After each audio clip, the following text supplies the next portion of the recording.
오늘 이 시간에는 겉으로 드러난 주제와 속에 감추어져 있는 보이지 않는 주제는 어떻게 다른가? 이것을 주제의 중층 구조라고 합니다. 이중 주제죠. 어떤 소설에는 그 겉으로 드러난 주제가 있고 속에 감추어져 있는 주제가 있습니다. 그것에 대한 이야기를 하겠습니다.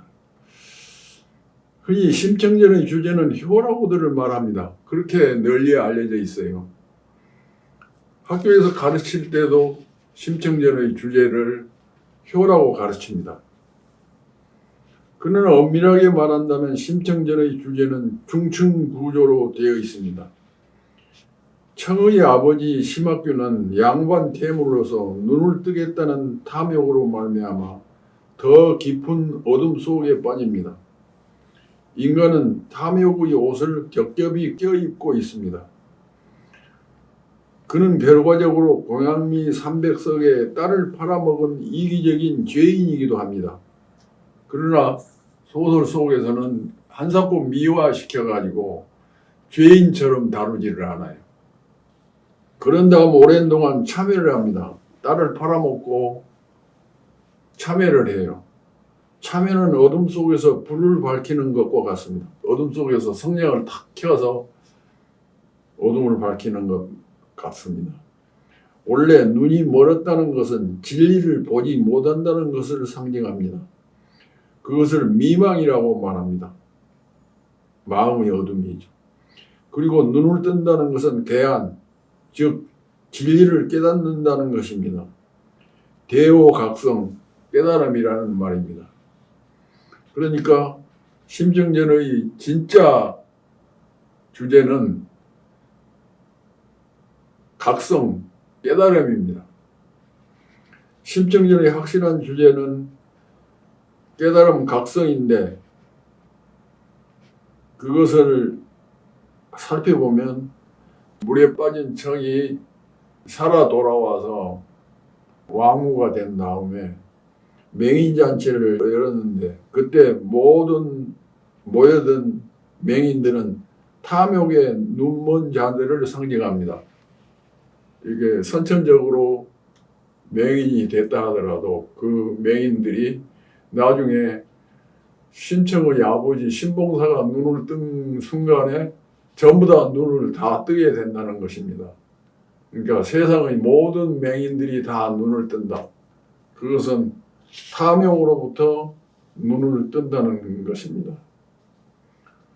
탐욕을 버리고 탐욕으로부터 진리를 깨닫게 된다는 것입니다. 삶을 긍정적으로 보기와 부정적으로 보기의 다른 점에 대한 이야기를 하겠습니다. 불우한 환경, 치유될 수 없는 병 속에서 기어이 살아나려고 분투하는 것을 인간 승리라고 말합니다.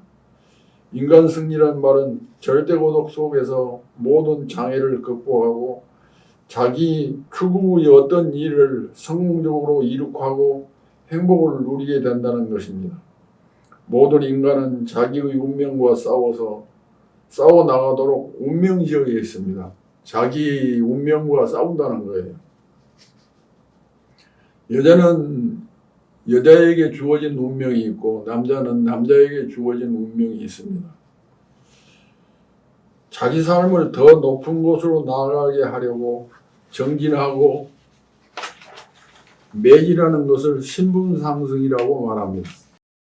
여러분들이 읽어봤는지 모르겠는데 한때 서양에는 그 여성들이 창녀 생활을 하면서 자기 신분 상승을 노리는 그런 이야기를 주제로 소설을 쓴 사람들이 있었습니다. 가령 아주 유명한 춘이라는 소설이 있었죠. 외국에서 연극으로 공연되고 그랬었는데 마농 레스코라고 하는 창녀 소설이 한때 베스트셀러가 되고 그랬었습니다. 다 그것이 신분상승의 소설들입니다. 인간은 더 가치 있는 존재로 거듭나려 합니다. 지상의 구경으로 들어서려고 합니다. 모든 예술가의 삶을 다룬 소설들이 여기에 속합니다. 헤르만 헤세의 시탈다, 동리의 솔거, 이청준의 줄, 서편제, 빛의 소리, 선악동 나그네, 이문열의 금시조, 들소, 한승원의 그러나 다 그런 것만은 아니다가 여기에 속합니다. 대개의 모든 소설들은 다 삶을 긍정적으로 보는 것입니다. 그런데 경우에 따라서는 자살을 미화하고 살인과 폭력을 미화하고 완전 범죄를 미화시킨다면, 요즘 그 폭력 영화들이 많죠. 근데 그 영화들은 굉장히 그 폭력 자체가 미화되어 있습니다. 폭력은 폭력을 낳고, 그게 아무리 미문으로 잘 쓰인 소설이고 잘된 영화라 할지라도 그것은 추방되어야 합니다. 그것들은 삶을 부정적으로 보는 것이니까. 완전 범죄에 대하여 치밀하고 계획된 범죄일지라도 그것을 성공하게 하는 것은 죄악입니다. 가령 살인이 미화돼 가지고 사진이 발각 안 되고 처벌을 면하고 살인자가 잘 먹고 잘 사는 그런 세계를 그린 소설이 있으면 우리 인류사에서 추방되어야 합니다. 그 범죄 소설이 성공하는 거, 발각되지 않고 성공하고 그 사람이 잘 먹고 잘 사는 그것은 죄악입니다. 그것을 미화시키는 것도 죄악입니다. 우주의 의지는 상승하는 것입니다. 탑과 나무처럼 하늘을 향해 나아가고 있습니다. 하늘은 무엇인가? 하늘은 하나로 표현됩니다. 하늘의 진리에 머무는 것이 가장 올바르다는 것을 바른 정자로 이렇게 써냅니다. 그래서 원효라는 사람이 도달해야 하는 궁극은 일심, 즉 부처님의 마음이라고 했습니다. 기독교에서도 우리 인간의 가장 바람직한 윤리는 하늘을 향해 나아가는 것. 예수 그리스도가 사랑이라고 이야기했죠. 예수가 말하는 여호와의 마음일 것이고, 사람은 모름지기 일심, 즉 하늘의 마음으로 세상을 살아야 합니다. 이것은 영원한 소설의 주제입니다. 인간의 의지는 어짐, 즉 자비, 깨달음으로 나아가야 한다는 것입니다. 맹자의 표현대로 한다면 어짐, 어지린자, 어진다고 하는 것은 짠한 마음입니다. 우리 전라도 사투리로 짠하다는 마음. 그것은 인간의 의지로서 어찌할 수 없는, 자기도 모르는 사이에 발휘하는 가장 착하고 순수한 마음. 정약용 그 선생은 그 어짐이라는 말을 효제자로 표현했습니다. 효, 윗사람에게 효도하는 거, 제녀는 아랫사람을 사랑하는 거, 자는 자비로운 마음. 그 공자가 말한 어짐이라는 말을 효제자로 해석을 했어요. 그것들을 맹자가 말한 대로 예를 들어 말해 보겠습니다. 광주천에 홍수가 졌습니다. 한 아이가 떠내려가고 있습니다. 지나가던 한 소설가가 위험을 무릅쓰고 뛰어들어 건져 올렸습니다. 죽음을 무릅쓰고 건져 올렸어요. 왜 그랬을까? 그 이유가 다음 몇 가지로 설명될 수 있습니다. 첫째, 그 아이는 광주의 한 재벌 아들이었습니다. 그래서 그 소설가는 그렇게 목숨을 걸어놓고 살려내므로써 재벌로부터 보상을 받으려고 그랬다.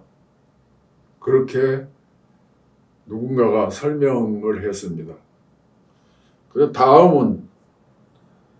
다음 설명한 사람은 아니 역시 좋은 소설을 써온 소설가답다는 칭송을 받으려고 영심해서 그랬을 것이다. 어떤 사람은 이와 같이 설명을 했어요. 세 번째는 아니 그것도 아니다. 그 소설가는 위험에 처한 아이를 보는 순간 가슴에 찌르르한 아픈 금이 그어지면서 눈앞에 보이는 것이 아무것도 없었다. 마음에는 오직 아무 생각도 들지 않았고 그 아이를 구하러 들어가면 어떠한 위험을 당하게 된다는 생각마저도 할 겨를 없이 뛰어들어가 구한 것이다. 무념무상 속에서 짠한 마음 하나로 그 아이를 건져냈다. 이렇게 세 번째 사람이 설명을 했습니다. 그 소설가에 대해서. 그러니까 그 소설가에 대해서 첫째 사람이 설명한 거, 두 번째 사람이 설명한 거, 세 번째 사람이 설명한 것이 있습니다. 그러면 위에 1과 2는 계산된 행동입니다. 목적이 있습니다. 그렇게 목적이 있기 때문에 순수한 것이 아닌 것이죠. 그런데 3은 아무 생각 없이 자기가 죽을지도 모른다는 그 생각마저 없이 뛰어들었으니까 이건 순수한 마음이죠. 그래 순수한 마음을 짠한 마음이라고 말합니다. 공자와 맹자가 말한 어진삼, 원효가 말한 일심, 예수가 말한 여호와의 마음은 삼을 말하는 것입니다. 이번 강의를 통해서 이야기한 주제와 우리 소설이 추구하고 있는 가장 궁극적인 소설의 주제는 어떤 것일까요? 목적성이 있는 삶은 가짜의 삶입니다. 그러니까 정치적인 목적성을 가진 설교나 목적성이 가진 연설 이런 것들은 순수한 것이 아닙니다. 일코스 카잔차키스라는 소설가가 자기가 소설가이면서도 소설가에게 한 말이 있습니다. 한심한 영혼아. 왜 한심한 영혼이라고 했냐면 모든 사람들이 다 돈을 내고 빵, 포도주 이것을 사서 먹는데 너는 하얀 종이를 꺼내서 빵, 포도주, 고기라고 쓰고 그 종이를 먹는구나. 그래서 너는 한심하다. 이렇게 말한 것입니다. 그러니까 여기서 한심한 사람과 한심하지 않는 사람이 구분되어 있어요. 한심하다고 하는 소설가 그룹들은 종이에다가 써서 그 종이를 먹는데 그렇지 않는 일반 사람들은 돈을 주고 사서 먹습니다. 돈을 주고 사서 먹는 사람들은 돈을 가지고 있는 사람들이죠. 그런데 소설가는 아무런 목적 없이 소설을 쓰는데 그 소설이 그렇지 않고 돈을 주고 사먹는 사람들의 비뚤어진 마음을 바로잡아 준다. 그런 얘기입니다. 그런 면에서 일코스 카잔차키스가 말한 것도 공자가 말한 것, 예수가 말한 것처럼 사랑이고 어짐이죠. 인간의 가장 근본적인 주제는 어떤 것이어야 하는가 여러분들이 잘 생각해 주시기 바랍니다. 오늘 강의 마치겠습니다. 감사합니다. 한승원 선생님의 강의는 매주 1회에서 2회 업로드합니다. 교재는 한승원 글쓰기 비법 108가지입니다. 글쓰기는 영혼을 맑게 하는 세상에서 가장 아름다운 비약입니다. 구독, 좋아요, 알림 설정 꼭 부탁드립니다.